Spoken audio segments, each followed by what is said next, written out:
దీని గురించి మాట్లాడే మేధావులు లేరు. ఇదివరకు జగన్ టైంలో మేధావులు అని డ్రమ్ములు పట్టుకుని వచ్చినటువంటి వాళ్ళు అందరూ ఇప్పుడు సైలెంట్ అయిపోతారు.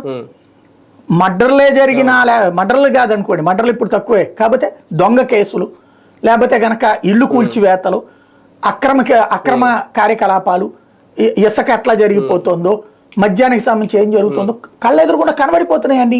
ఎక్కడో ఎందుకు డైరెక్ట్గా అధికార పక్షానికి సంబంధించిన నాయకులు ఆ బూడిదని అమ్ముకుంటున్నటువంటి వ్యవహారం, ఆర్టీపీఎస్కి సంబంధించి ఏంటి గొడవ ఓపెన్గా, జేసీ విలస్ ఆదినారాయణ రెడ్డి.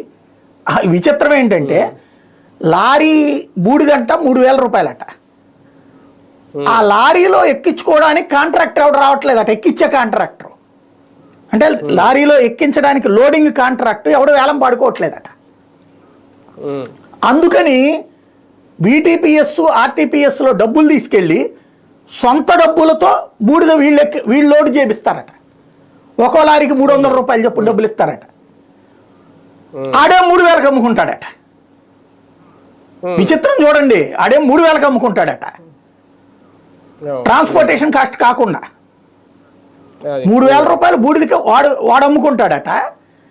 కానీ ఆ 3,000 రూపాయలకు అమ్ముకునేవాడికి బూడిద లోడ్ చేయడానికి మాత్రం ఎవడు కాంట్రాక్టర్ రాడట. ఏం చెప్తాం చూడండి, విచిత్రమైనటువంటి పరిస్థితుల్లో నడుస్తోంది. కాబట్టి ఇవాళ ఇది